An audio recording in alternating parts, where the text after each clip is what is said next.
자, 하나님 말씀 디모데전서 6장 6절로 10절까지 말씀입니다. 디모데전서 6장 6절로 10절까지의 말씀. 자, 우리 한 목소리로 함께 합독하도록 하겠습니다.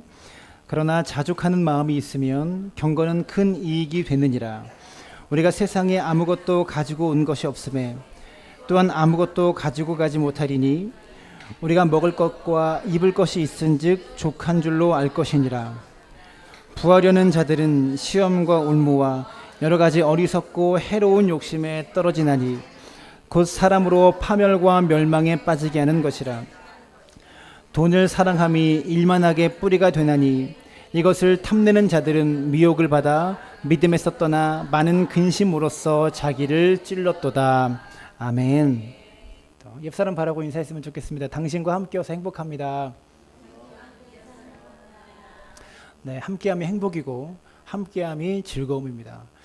이렇게 아이들과 함께 예배를 드리면서 좀 어른들은 좀 정신이 없을 수도 있고 또 애 키운 지 오래되신 분들은 좀 정신도 없고 막 그럴 수도 있는데, 다음 세대를 세워가기 위해서 부모의 믿음이 자녀들에게 전수되기 위해서 필수적인 과정입니다. 이 과정이 없이는 교회 미래가 없습니다. 기억하시고, 또 그래도 아이들이 약자잖아요. 어른이 아이들을 배려해 줘야지 아이가 어른을 배려해 줄 수는 없는 거 아닙니까? 그래서 우리 교회가 아동부 위주로 돌아가도 모두가 넓은 마음으로 이해하고 그것이 바른 교회라는 거 그렇게 기억하시면서 신앙생활을 하셨으면 좋겠습니다. 우리가 그리스도인으로서 세상을 살아가고 있지만 저와 여러분은 돈과는 뗄래야 뗄 수 없는 세상을 살고 있죠. 영국의 철학자 스펜서라는 사람은 이런 말을 했습니다. 하늘 아래 가장 위대한 신은 돈이다. 정말 그런 것 같아요. 하나님보다 돈이 더 세요. 영빨이 돈이 제일 센 것 같습니다. 제가 보기에. 정말 실감나는 시대에 살아가고 있어요. 하나님을 통해서 사람은 변하지 않는데 돈 주면 다 바뀝니다. 참 신기하죠. 길 가는 사람 아무나 무작정 물어보십시오. 고민 있으십니까? 물으면 10명이 다 이렇게 대답합니다. 고민이 있다라고 대답합니다. 다 고민이 있다고 대답할 거예요. 그리고 그 고민이 뭐가 있으면 해결됩니까? 라고 물어보면 뭐가 있으면 해결되죠? 다 돈 있으면 해결되는 문제들이에요. 우리가 사는 시대가 그만큼 돈을 신처럼 떠받들며 살아가고 있다는 것을 증명하죠. 거기에는요, 예수 믿는 사람들도 결코 예외가 아니라는 겁니다. 예수님 믿는다고 밥 안 먹을 수 있습니까? 쌀 사야 되잖아요. 차에 기름 넣어야 다니잖아요. 옷도 사 입어야 되고 자녀들 교육도 시켜야 되고 모든 것이 다 돈과 연결되어 있습니다.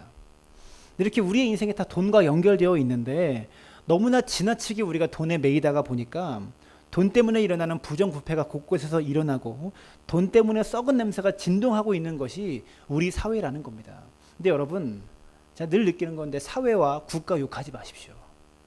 왜 우리 사회가 이렇게 욕심이 많냐? 내가 욕심 많기 때문에 사회가 욕심 많은 거예요. 이 세상에 있는 모든 죄악들은요, 내가 다 연결되어 있습니다. 다 내가 나는 의롭고 나는 깨끗한데 세상이 이렇게 되지 않아요. 모든 사회의 욕심과 모든 사회의 부정부패는요, 다 내가 연결되어 있는 거예요. 우리가 다 돈 벌기 원하잖아요. 우리가 다 좋은 대학 가야 성공하기 원하잖아요. 내 자식도 좋은 대학 보내길 원하잖아요. 그러니까 남들도 좋은 대학 보내고 싶어 하는 겁니다. 기억하시길 바라요. 거기에는 세상 사람들만 이 부정부패에 속해 있는 것이 아니라 예수 믿는 사람들도 다 포함되어 있다는 것을 발견하게 됩니다. 가끔씩 뉴스를 통해 오르락 내리락 하는 부정부패 사건이 드러날 때마다 제일 먼저 확인하는 게 있어요. 그 사건 속에 그리스도인이 있는가 없는가. 대부분 다 있어요. 국가의 중요한 정치인들 사이에 무슨 어떤 일이 일어나면 예수 믿는 국회의원, 신앙생활하는 무슨 정치인, 회사에서도 누가 공금을 횡령하고 어떤 일을 저지르면 꼭 신앙생활하는 사람이 연루되어 있을 수밖에 없고요. 그리고 어떤 경우에는 예수 믿는 사람이 가장 앞장서서 그 일을 주도했던 경우도 있다라는 겁니다. 돈과 관련된 문제는요, 예수를 믿거나 안 믿거나 예외가 없다라는 거죠.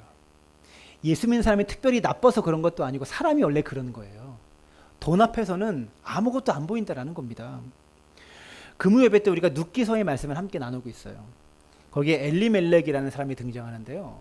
이 엘리멜렉 이름이 뭡니까? 하나님은 나의 왕이시다라는 이름입니다. 그 이름의 뜻이 하나님은 나의 왕이시다라는 이름이에요. 그런데 엘리멜렉과 엘리멜렉의 가정은 이름의 뜻은 하나님은 나의 왕이시다인데 전혀 하나님을 왕으로 모시며 살아가고 있지 않는 가정이었습니다. 돈만 쫓아가는 인생이었어요. 물질의 풍족함을 얻기 위해서 약속의 땅이었던 이스라엘 베들레헴 땅을 버리고 모압 땅으로 이주합니다. 왜? 이스라엘 땅에 흉년이 들었거든요. 흉년이 드니까 당신은 농경사회고 목축업 사회인데 흉년이 들면 짐승이 먹을 것도 없고 또 뭡니까? 곡식도 잘 안 나오잖아요. 그러니까 돈을 쫓아 물질을 쫓아 흉년에 든 이스라엘 땅을 버리고 모압 땅으로 간 거예요. 근데 모압 땅으로 이주했다는 것은 어떤 의미입니까? 당시에 고대 근동 지역에서 하나님을 섬기는 나라는 이스라엘밖에 없어요. 아니 전 세계에서 하나님을 섬기는 나라는 이스라엘밖에 없어요. 다른 나라로 갔다라는 것은 그 나라가 섬기는 신을 내가 섬기겠다라는 말이에요. 하나님을 버리고 돈을 쫓아간다라는 그런 의미죠. 물질의 풍족함을 얻기 위해서 약속의 땅 베들레헴을 버리고 모압 땅에 이주해서 살다가 쫄딱 망해버린 엘리멜렉의 가문이 어떻게 다시 회복되어지는가를 룻기서의 말씀을 통해서 나누고 있습니다. 돈을 쫓아갈 때는 모든 것을 잃어버렸지만 하나님을 붙잡고 다시 베들레헴으로 돌아와서 이 가정이 어떻게 회복되어지고 다시 일어서는가. 그래서 어떻게 룻이라는 여인이 이 다윗의 증조 할머니로 이렇게 등장하게 되는가. 하나님이 그 가정을 세우시는가, 믿음의 가정으로, 위대한 믿음의 가정으로 세워가시는가를 이야기하는 책이 룻기서입니다. 사랑하는 여러분, 우리가 살고 있는 시대의 왕이 있다면 돈이 아닐까 이렇게 생각되어집니다. 오늘 말씀을 나누면서 신앙생활은 저와 여러분의 삶 가운데 진정한 왕은 누구신가, 이것을 깊이 한번 생각해 볼 수 있게 되기를 바랍니다. 저는 오늘 돈에 대한 성경의 가르침을 설교하려고 합니다. 제가 제일 좋아하고 열심히 하려고 하는 설교가 있는 두 가지가 있는데, 첫 번째는 돈에 대한 설교입니다. 매년마다 돈에 대한 설교를 안 한 적은 없어요. 또 두 번째는 교회에 대한 설교입니다. 매년마다 교회에 대한 설교를 안 한 적은 없어요. 왜 그렇습니까? 돈과 교회, 이것을 제대로 아는 것이 신앙생활의 기본이기 때문에 그렇습니다. 여기서 출발하는 거예요. 교회에 대한 교회관에 잘못 세워져 놓고서는요, 참된 교회를 만날 수도 없고 평생 제대로 신앙생활할 수도 없고요. 돈에 대한 여러분의 가치관이 바뀌지 않고 하나님을 제대로 섬길 수도 없고 하나님 나라의 천국에 들어갈 수도 없어요. 사실 우리는 하나님을 섬기고 있다, 교회는 다니고 있다고 말하면서도 돈을 경배하고 돈을 섬기고 있습니다. 우리가 하나님을 우리 삶의 주인이라고 부르지만 마치 돈이 내 삶의 주인인 것처럼 살아갈 때가 많다는 것이죠. 오늘 돈에 대한 성경의 가르침을 배워나가면서 예전에는 그냥 바라만 보았던 돈을 이제는 좀 더 성경적인 관점으로 바라볼 수 있는 성숙함이 여러분들에게 있게 되기를 바랍니다. 하나님은 천지의 창조주이신 동시에 천지의 소유주이십니다. 하나님이 만드셨기 때문에 이 천지의 모든 소유주가 하나님이세요. 그 성경은 세상의 모든 것이 하나님의 것이다, 이것을 가르치는 책이 성경입니다. 천지의 소유주가 주님이십니다. 오늘 본문이 우리에게 주는 세 가지 질문이 있습니다. 이 질문을 스스로에게 던져보면서 우리 삶의 왕이 누구인가를 점검하고 오늘 말씀을 통해서 우리 삶의 진정한 주인이 하나님이 될 수 있게 되기를 주님의 이름으로 축원합니다. 오늘 첫 번째로 이런 질문을 던지고 싶어요. 첫 번째, 넘겨주세요. 자족을 택할 것인가, 부족을 택할 것인가? 이것을 오늘 설교는 우리에게 묻고 있습니다. 6절부터 8절까지의 말씀 함께 읽습니다. 시작. 그러나 자족하는 마음이 있으면 경건은 큰 이익이 되느니라. 우리가 세상에 아무것도 가지고 온 것이 없음에 또한 아무것도 가지고 가지 못하리니 우리가 먹을 것과 입을 것이 있은즉 족한 줄로 알 것이니라. 핵심은 두 가지입니다. 6절에 자족하는 마음, 또한 8절에 족한 줄로 알 것이니라. 정리해서 말하면 무슨 말이냐면 네가 가진 것으로 만족해라, 이런 말입니다. 오늘 일어나고 있는 많은 문제들이 내가 가지고 있는 물질에 대해서 만족하지 못하는 마음 때문에 벌어지는 비극들입니다. 톨스토이의 글 중에서 사람에게는 얼마만큼의 땅이 필요한가라는 글이 있어요. 제목이 뭐라고요? 사람에게 얼마만큼의 땅이 필요한가. 거기 주인공이 빠흠이라는 사람이 등장하는데요. 주인공의 이름이 빠흠입니다. 이 사람에게 촌장이 제안을 합니다. 이 빠흠이 속해 있는 부족의 촌장이 제안을 해요. 어떤 제안을 하냐면 오늘 하루 동안 당신이 걸어다니면서 표시하는 땅을 다 당신에게 주겠습니다. 그러니까 무슨 말은 팻말을 그냥 꽂으면 다 자기 땅 된다는 그런 말이에요. 오늘 하루 종일 해가 질 때까지 돌아와서 다 꽂는 땅을 다 당신에게 주겠습니다. 이런 제안을 합니다. 이때부터 빠음이 난리가 나요. 그 소식을 듣자마자. 그래서 열심히 다니면서 다 표식을 해야 내 땅이 될 거 아닙니까? 그래서 아침 일찍 일어납니다. 아침 일찍 일어나서 빠음이 이 땅에 이 편만을 꽂기 위해서 열심히 뛰어다닙니다.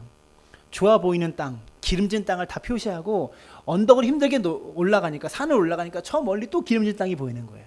그래서 더 가고 또 가니까 또 기름진 땅이 보이는 거예요. 또 더 가고. 그래서 끝도 없이 달려갑니다.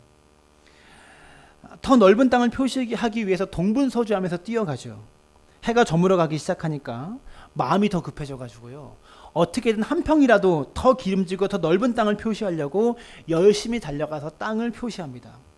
드디어 해가 저물어 갈 때 마음이 급해져서 허겁지겁 열심히 촌장에게 달려와서, 촌장님, 내가 이렇게 땅을 다 표시했습니다라고 이야기하니까 촌장이 너무 놀라는 거예요. 너무 놀라서, 빠흠, 자네 정말 대단하네. 어떻게 이 많은 땅을 다 표시할 수 있었나? 이 땅을 다 당신에게 주겠소 라고 이야기하는데, 이 빠흠이 지쳐가지고 그 자리에서 쓰러져 죽어버립니다. 이 한마디도 다 듣지 못하고 지쳐가지고 쓰러져 죽어버려요. 땅을 찾으기 위해서 열심히 뛰어다녔지만 결국 그 땅을 다 얻을 때가 되니까 탈진해서 죽어버렸다라는 이야기입니다. 여러분, 소설 속의 얘기지만 빠흠만 그렇겠습니까? 만약 여러분에게 같은 제안이 온다면 어떻게 하시겠습니까? 우리 모두가 다 비슷한 인간입니다. 성경에도 이와 같은 비슷한 얘기가 나와요. 빠흠과는, 근데 이 사람은 정반대의 행동을 합니다. 보이는 땅을 내가 너에게 다 주겠다라고 말씀하시는데, 이 빠음과는 정반대의 행동을 한 사람이 등장합니다. 창세기 13장에 나오는 아브라함의 이야기인데요. 함께 읽었으면 좋겠습니다. 글씨 보이세요?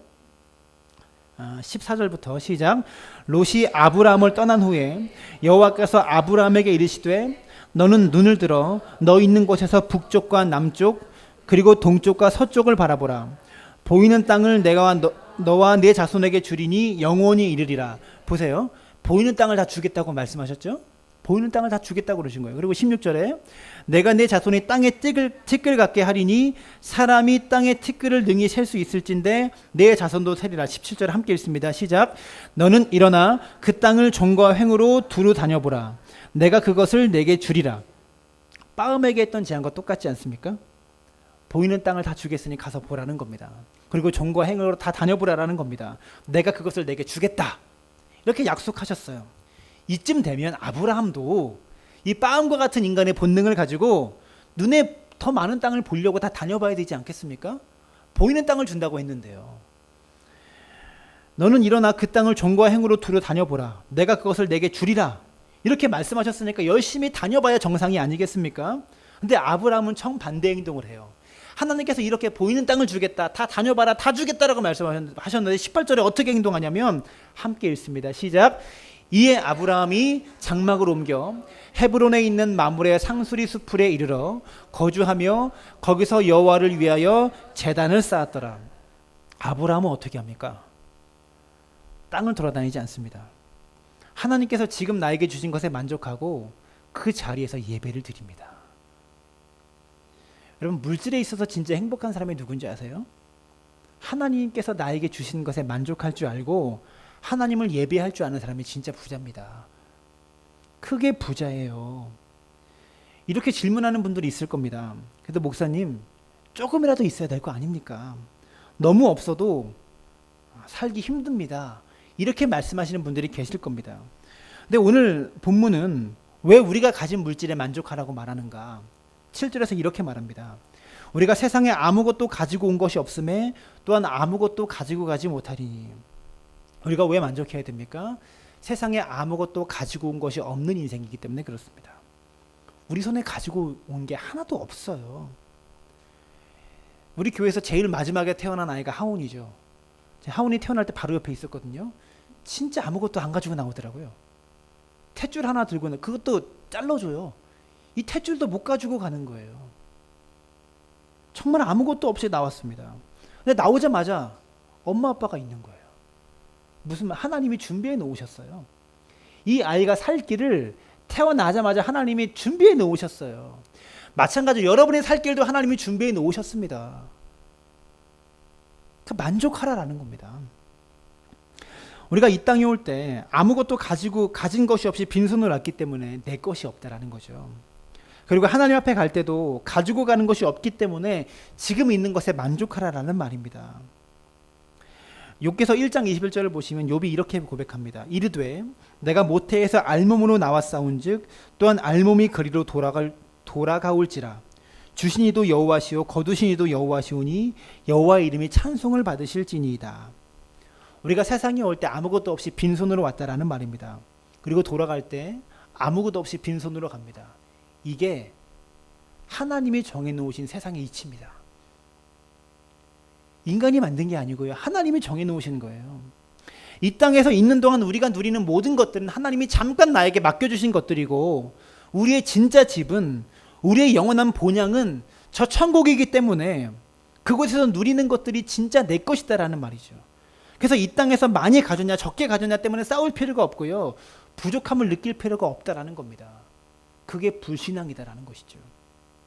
알렉산더 대왕이 이런 유언을 남겼다고 합니다.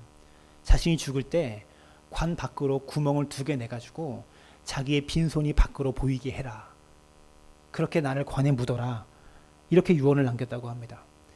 세계를 정복했던 알렉산더 대왕이었지만 자신이 죽어서 하늘나라에 갈 때는 빈손으로 갔음을 사람들에게 보여달라. 이런 의도가 담겨 있는 거죠. 실제로 장례식에 가보면 죽을 때 이삿짐 싸고 가는 사람 하나도 없습니다. 통장이라도 들고 가고 카드 한 장 들고 가는 사람 아무도 없습니다. 빈손으로 가야 됩니다. 천국에 갈 때 저 영원한 본향에 갈 때 다 빈손으로 간다고요. 그래서 진짜 내 거는 저 하늘나라에 있는 거지 이 땅에 있는 게 아니에요. 여러분 어디에 가치를 두고 사는 사람입니까? 이 땅에 가치를 두고 사는 사람입니까? 영원한 하늘나라에 가치를 두고 사는 사람입니까? 어떤 분은 또 이렇게 말할 수도 있으실 겁니다. 그래도 목사님 먹고는 살아야 되지 않겠습니까? 이런 분들이 계실 것 같아요.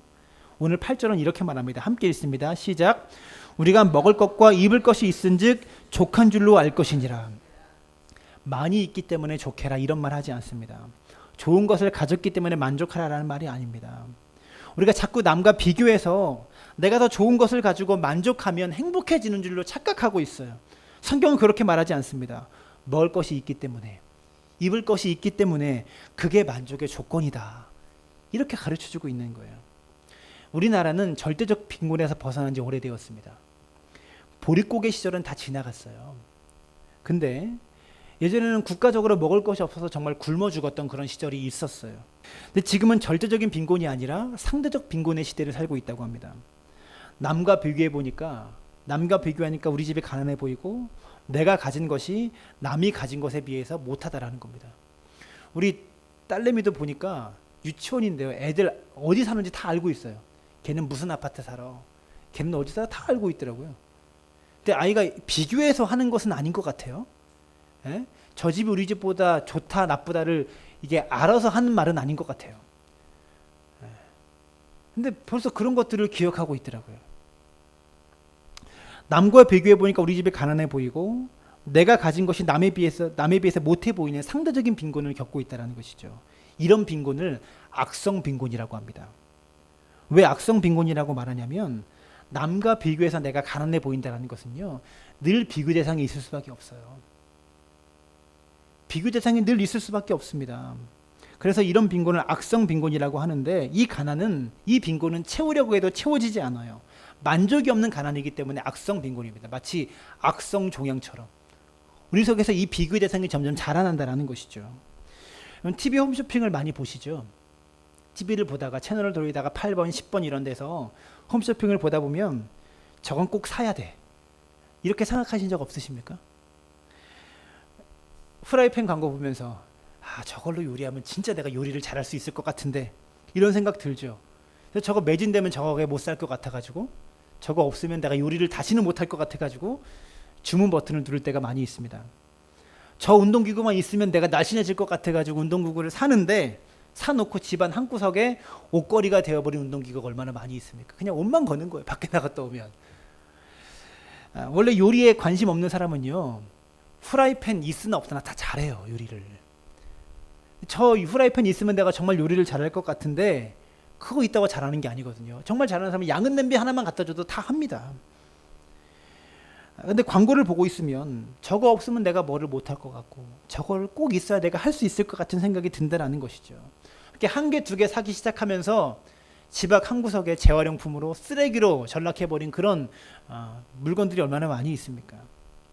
제가 최근에 그 테디라는 사이트에서, 동영상 강의 사이트에서 마이클 로턴이라는 사람이 했던 강의를 본 적이 있는데요.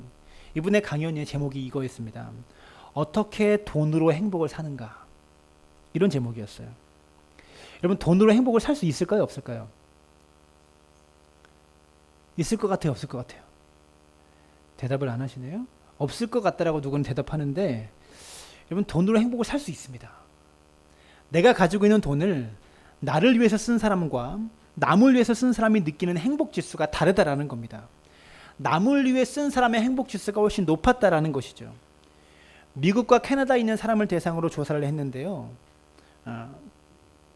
혹시 미국과 캐나다가 부자 나라여가지고 이 사람들이 남을 위해서 많이 쓰니까 그러지 않을까 생각을 해봤더니, 그래서 세계의 모든 나라를 조사해 봅니다. 그랬더니 지도를 보시면 녹색으로 표시된 지역이요, 남에게 돈을 쓰고 행복을 느끼는 나라들이었습니다. 중앙아프리카의 저 한 나라만 빼고요, 모든 나라가 남에게 돈을 쓸 때 행복을 느끼는 나라다, 이렇게 이야기했다라는 겁니다. 세계를 돌아다니면서 설문조사를 이 사람이 다 했대요. 근데 저 나라는 무슨 나라고 저 나라가 어떤 이유 때문에 그랬는지는 제가 강의를 중간에 못 들었어요. 일이 있다 보니까. 나중에 기회가 되면 다시 듣고 설명해 드릴게요. 우리는 돈으로 행복을 사기 위해서 나 자신에게 돈을 쓰면 행복할 것으로 생각해서 돈을 사용하는데, 알고 보니까 나를 위해 쓰는 것보다 남을 위해 쓸 때 내가 더 행복해지더라 라는 겁니다. 저는요, 인도네시아에 있는 한 어린아이를 돕고 있습니다. 아이의 이름이 호세아라는 아이인데요. 한번 사진을 보여주세요. 이렇게 생긴 아이입니다. 그래서 제가 세 아이의 아빠 같지만 사실 저는 네 아이의 아빠입니다. 자식 넷을 키우고 있어요. 저희 가정은 교회에 11조를 합니다.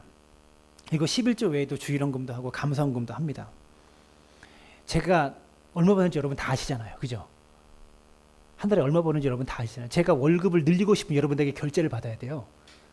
물론 제가 월급 올려달라고 하면 여러분이 결제 안 해주실 분들은 아니지만, 어쨌든 제 사례비는 다 아시잖아요. 이 아이를 그렇게 11조하고 헌금하면서 이 아이를 매달 45,000원씩 후원하고 있습니다. 가난한 나라거든요. 쓰레기 더미에서 살고 있는 아이입니다. 그래서 어머니 아버지가 있는데 어머니 아버지도 쓰레기 분리수거를 하면서 세계 각국에서 보내는 재활용 쓰레기들 있잖아요.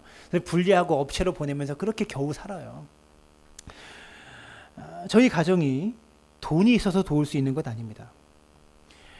저는 딱 그만큼만 법니다. 다른 수입은 없어요. 세 아이 아빠지만 저는 사실 네 아이를 키우고 있는 아빠입니다.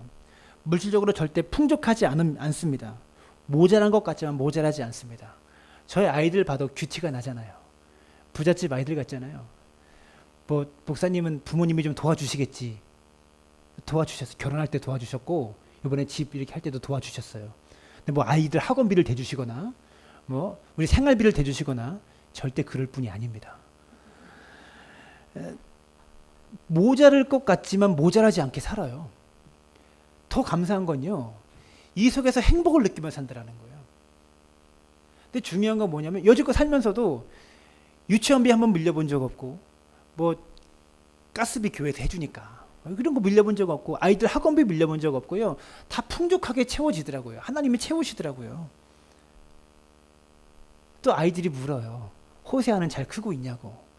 아이들에게 온 그 호세아에게 온 편지를 아이들에게 또 보여줍니다. 그래서 같이 대화하면서 아이들이 우리 집이 누군가를 도울 수 있다는 데 또 행복을 느끼고 있고요. 여러분, 다시 말해서 나의 욕심을 채우는 방법으로는 절대 우리가 행복해질 수 없다라는 거예요.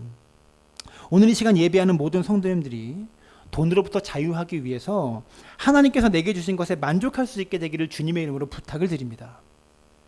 아멘을 하세요. 네. 두 번째로, 오늘 본문이 우리에게 질문하고 있는 것은요, 조심할 것인가 빠져들 것인가, 이것을 질문하고 있습니다. 9절에 보세요. 9절 말씀 함께 읽습니다. 시작. 부하려 하는 자들은 시험과 올무와 여러 가지 어리석고 해로운 욕심에 떨어지나니 곧 사람으로 파멸과 멸망에 빠지게 하는 것이라. 한마디로 말해서 조심하라라는 말입니다. 조심하는데 세 가지를 조심하라고 말합니다. 첫째가 시험, 둘째가 올무, 셋째가 욕심, 이렇게 조심하라고 말해요. 시험이라는 단어는 영어로 temptation입니다. 유혹이라는 말이죠. 돈이 우리를 유혹합니다. 또 돈은 올무를 판다고 말해요. 올무는 함정으로 생각하면 쉽습니다. 돈의 함정을 조심하라라는 말이에요. 알래스카인들이요, 알래스카에서 늑대를 사냥하는 방법이 있대요. 알래스카는 엄청 추운 지역이죠. 그 지역의 늑대를 잡기 위해서 아주 날카롭게 갈려진 칼 하나를 땅에 꽂는다고 합니다. 근데 날카로운 칼을 꼽아놓고 이 칼날에 짐승의 피를 잔뜩 묻힌대요. 사진을 보여주세요. 이렇게 묻힙니다. 그러면 칼날에 붙은 이 묻은 피가 금방 얼어버리죠. 그때 피 냄새를 맡고 늑대들이 몰려든대요. 몰려와서 칼날을 혀로 핥는다고 합니다. 늑대가 혀로 칼날을 핥으면서도 자신의 혀가 칼날에 베이는데도 불구하고 살을 내는 듯한 추위 때문에 이게 자신의 혀가 베인지도 모른대요. 맛있게 칼날을 핥아 먹습니다. 핥으면 핥을수록 어떻게 됩니까? 늑대의 피가 줄줄 흐르겠죠. 그때부터 어떻게 됩니까? 이제는 자신의 피가 흐르고 있는데도 불구하고 이 늑대는 그것을 자신의 피인 줄도 모르고 계속 맛있게 피를 핥아 먹는다고 합니다. 그래서 어떻게 됩니까? 결국 몸의 피가 다 빠져서 죽는데요. 저는요, 이 날카로운 칼 대신에 신용카드 하나 딱 꽂아 놓으면 인간에게 적용된다고 생각합니다. 얼마나 많은 사람들이 신용카드 하나 딱 꽂아 놓고 신나고 즐겁게 막 혀로 핥다가 알고 보니까 이 신용카드가 내 미래를 갉아먹고 있는 거예요. 정확하게 한 달 뒤에 여러분의 미래를 다 뺏어갑니다. 동의하시면 고개를 한번 끄덕여 보세요. 미래가 다 없어지는데도 불구하고 내 한도를 초과해서 써버립니다. 왜 그렇습니까? 욕심 때문이죠. 저희도 물질적으로 어려워요. 저희 아내가 욕심이 많아서 교육을 많이 시키고 싶어 해요. 근데 할 수 없습니다. 카드로 긁으면 내 아이의 미래와 내 미래가 갉아먹기 때문에 할 수 있는 것만큼만 하고 나머지는 포기하는 거예요. 근데 그렇게 해서 다 하다 보면 어떻게 됩니까? 돈을 못 내죠. 아이들 교육을 다 시키다 보면 돈을 못 내죠. 그러면서 물질이 없다고 말합니다. 물질이 없는 게 아니에요. 욕심이 많은 거예요. 정확하게 아시길 바랍니다. 신용카드 하나 때문에 사람의 욕심이 조장이 된다고요. 얼마나 많은 사람들이 신용카드 하나 딱 꽂아놓고 즐겁게 혀로 핥다가 알고 보니까 이 신용카드가 내 미래와 내 아이의 미래를 갉아먹고 있는데 그렇게 막 신용카드로 빨다가 인생의 미래를 다 빠져 죽어가는 사람이 많이 있다는 것이죠. 사랑하는 여러분, 돈은 항상 우리에게 함정을 파놓고 기다린다는 것을 기억하는 믿음의 사람들 되시길 바랍니다. 이게 다가 아닙니다. 시험도 있고 올무도 있습니다. 9절에 보면 시험이 나오고 올무도 나와요. 어리석고 해로운 욕심을 조심하라라는 말입니다. 이 욕심은 우리를 파멸시킨다고 성경은 말합니다. 사람은 누구나 돈에 욕심을 내요. 욕심이 돈에 빠져들게 만들죠. 스페인의 투우가 유명합니다. 사진을 보여주세요. 이 투우가 유명합니다. 투우사가 현란한 복장을 입고요, 빨간 망토를 가지고 이 소를 유혹합니다. 그러면 이 소는 그 빨간 망토를 향해서 달려든대요. 웅장한 음악과 함께 이 투우사가 춤을 추고 막 열심히 동작을 하면서 빨간 망토를 딱 하면 이 소가 달려들어요. 그때 소를 피하면서 투우사가 묘기를 부리는 게 투우 경기입니다. 근데 소가 망토를 향해 빨간 망토를 향해 달려들 때 요리조리 피하면서 묘기를 보이다가 어느 순간 이 투우사가 이 망토 뒤에 창을 숨겨놔요. 그래가지고 소가 뛰어들어서 창에 찔러 죽으면 이 투우사가 이기는 겁니다. 사진을 보여주세요. 이렇게 되면 투우사가 이기는 거예요.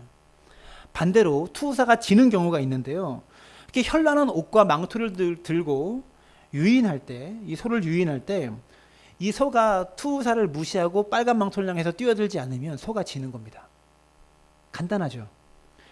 생각해 보세요. 소 입장에서 얼마나 쉬운 경기입니까? 가만히 있으면 지가 이기는 거예요. 근데 어느 누구도, 어느 소도 투우장에서 가만히 있는 소는 없다고 합니다. 빨간 망토만 보면 다 달려들어요. 소만 그렇습니까? 모든 사람이 똑같습니다. 돈이 우리 앞에서 알짱알짱 거리면요, 다 달려들어요. 가만히 서 있는 사람은 없습니다. 돈 뒤에 창이 숨겨져 있어서 죽는 줄도 모르고 뛰어든다고요. 돈이 그렇게 쉽게 벌리고 쉽게 모아질 것 같으면 우리 벌써 부자 되었겠죠. 근데 돈 이야기만 나오면 사람들이 다 귀가 솔깃해지면서 그 뒤에 파멸이 있는지도 모르고 왜 거기에 빠져드는 것일까요? 9절의 말씀 함께 다시 읽습니다. 시작. 부하려는 자들은 시험과 올무와 여러 가지 어리석고 해로운 욕심에 떨어지나니 곧 사람으로 파멸과 멸망에 빠지게 하는 것이라. 돈의 유혹 뒤에 파멸과 멸망이 기다리고 있다라는 말입니다. 사랑하는 여러분, 오늘 이 아침에 예배하는 우리 모든 성도님들은 이 돈의 유혹에 빠져들지 않게 되기를 바랍니다. 이 돈의 유혹을 조심할 수 있게 되기를 주님의 이름으로 축원합니다. 마지막 세 번째로 오늘 본문이 돈에 대해서 우리에게 질문하고 있는 것은요, 이 돈을 사랑할 것인가 아니면 사용할 것인가 라는 질문입니다. 10절의 말씀 함께 읽습니다. 시작. 돈을 사랑함이 일만 악의 뿌리가 되나니 이것을 탐내는 자들은 미혹을 받아 믿음에서 떠나 많은 근심으로써 자기를 찔렀도다. 돈을 사랑하는 것이 일만 가지 악의 뿌리가 된다라고 말하고 있는 겁니다. 어떤 아이에게 부모가 500원짜리 동전을 2개를 줬대요. 동전 하나는 너 교회 가서 헌금해라 라고 주고 동전 하나는 너 용돈 써라 라고 줬대요. 그래서 이 1,000원을 들고 교회를 갑니다. 룰루랄라 하면서 교회를 갑니다. 기분 좋게 교회를 오다가 교회 입구에서 넘어져 가지고요, 동전 하나를 하수구에 빠뜨렸어요.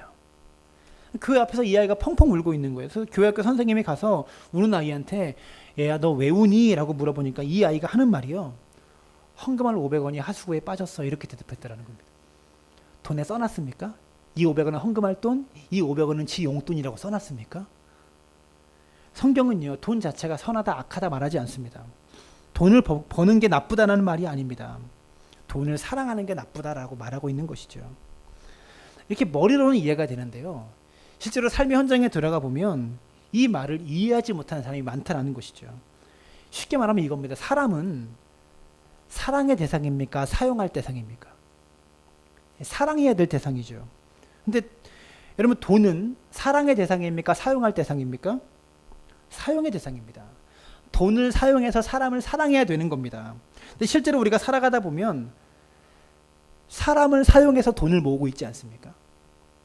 돈을 사용해서 사람을 사랑해야 되는데 사람을 사용해서 돈을 모으고 있다고요. 돈을 사용해서 사람을 사랑해야 되는데 사람을 사용해서 돈을 벌고 있다는 것이죠. 질문을 바꾸면 이렇게 됩니다. 여러분, 하나님을 사랑해야 됩니까? 하나님을 이용해야 됩니까? 하나님을 사랑해야 되죠. 근데 오늘날 많은 사람들이 어떻게 하고 있습니까? 하나님을 이용해서 재물을 모으려고 하고 있습니다. 교회에 와서 기도하는데 기도 제목들이 하나님 이용해서 다 잘 되려고 합니다. 돈 많이 벌어서 가족들이 잘 돼가지고 많은 재물 모으게 해달라고, 성공하게 해달라고, 이런 식의 기도를 우리가 하고 앉아 있다면 앞뒤가 바뀌어버린 신앙생활을 하고 있다는 것이죠.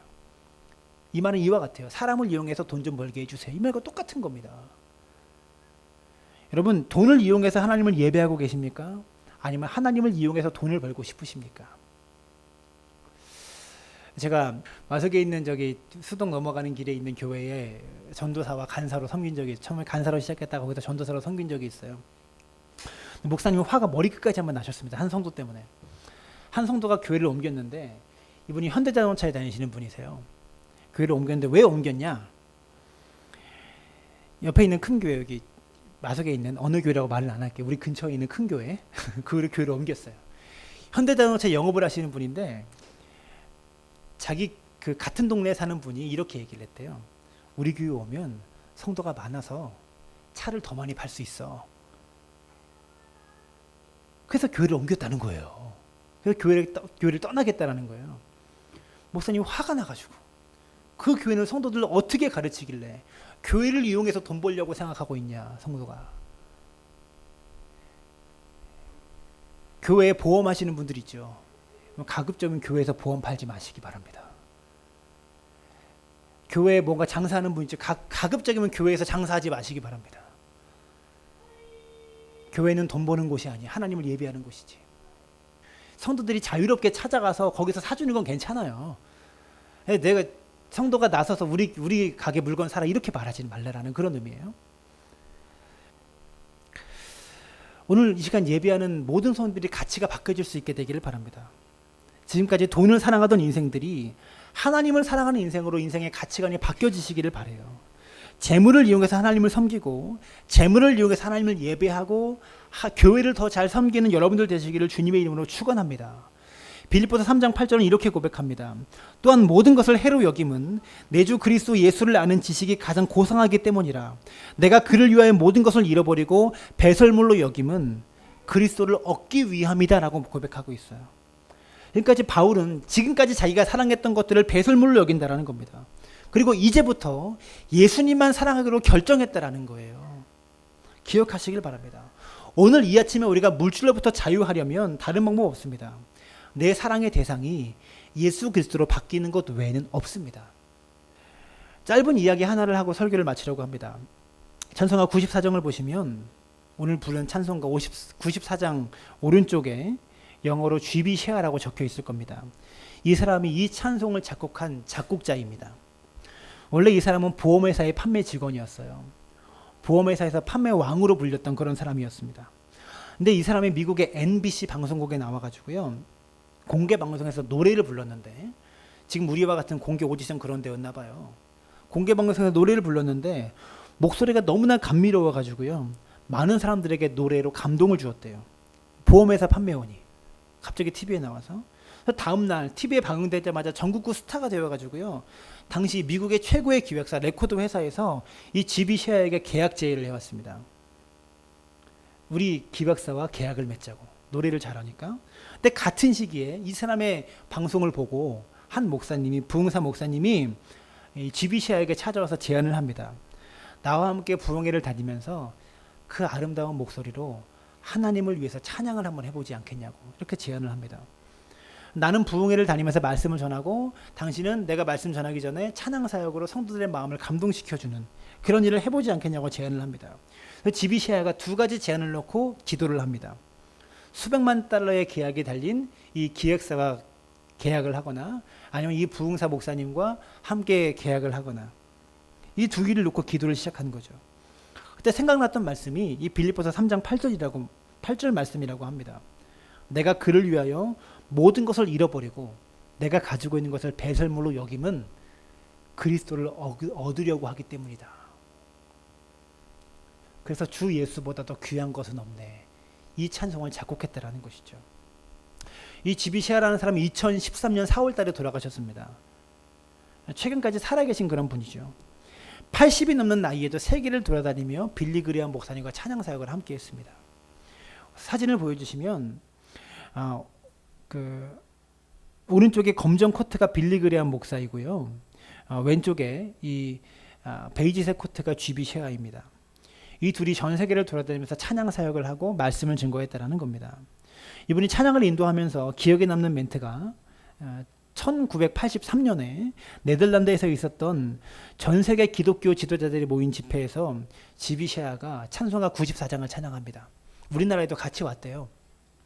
빌리 그레엄 목사가 설교하기 전에 빌리 그레엄 목사보다도 이 사람의 찬양을 듣기 위해서 또 사람들이 많이 모였어요. 기억에 남는 멘트가, 사람들이 막 찬양이 끝나자마자 환호를 하고 박수갈채를 막 치니까 이렇게 말합니다. 감사합니다. 그러나 나는 여러분이 주신 박수갈채와 예수 그리스도를 바꾸지 않겠습니다. 이런 고백을 했다고 하는 것이죠. 오늘 이 자리에 계신 모든 성도님들이 우리가 사랑한다고 고백하는 예수 그리스도와 돈을 바꾸지 않게 되기를 바랍니다. 사랑하는 여러분, 하나님을 이용해서 돈을 벌려고 하지 마시고 돈을 이용해서 하나님을 섬기려고 해보십시오. 아멘이 안 나오네요. 그게 행복이에요. 그게 복이에요. 저는 자신만하지만 아이를 돕고 교회도 헌금하면서 11조 이상을 하나님께 드립니다. 그런데 행복해요. 선생님 그런 말 하지 마세요. 이런 표정으로 계시는 분들이 몇 계신 것 같은데, 이건 정말이에요. 이 신앙의 단계를 뛰어넘어 보시면 이게 얼마나 큰 복과 은혜인지 깨닫게 됩니다. 알게 됩니다. 하나님의 돈과 내 돈이 구분이 안 될 때가 와요. 드리면서도 행복이 되는, 나중에는요 액수를 계산하면서 그냥 계산하지도 않고 기쁘게 드리게 돼요. 그럴 때가 와요. 그 단계까지 신앙의 세계에 들어가 보세요. 그냥 발을 들이신 거. 그런다고 여러분 굶어 죽지 않고요. 그런다고 여러분이 가난해지지도 않고요. 그런다고 여러분이 한 단계 더 내려가지 않아요. 여러분의 인생이. 그렇게 드리고 그렇게 쓰고 그렇게 나누고 베풀면서 나를 세워가시고 믿음도 세워가시고 내 삶도 올려주시고 더 행복을 주시는 하나님의 은혜를 경험하게 된다고. 이게 신앙의 역설입니다. 내가 드리고 내가 쓰면 없어지는 것 같은데 더 놀라운 건 더 채워져요. 이게 신앙의 역설입니다. 이것을 느끼고 깨달아야 진짜 신앙인입니다. 신앙은요, 돈 문제에서 승리하지 못하면 가짜 믿음입니다. 정말로. 다시 말하지만 헌금 거두려고 하는 소리 아닙니다. 오늘 헌금하는 얘기 거의 안 했어요. 에? 진짜 참된 신앙과 참된 믿음을 경험하기 위해서 여러분, 돈보다 하나님을 사랑하고 하나님을 따라가는 믿음의 사람들 되어지시기를 주님의 이름으로 축원합니다.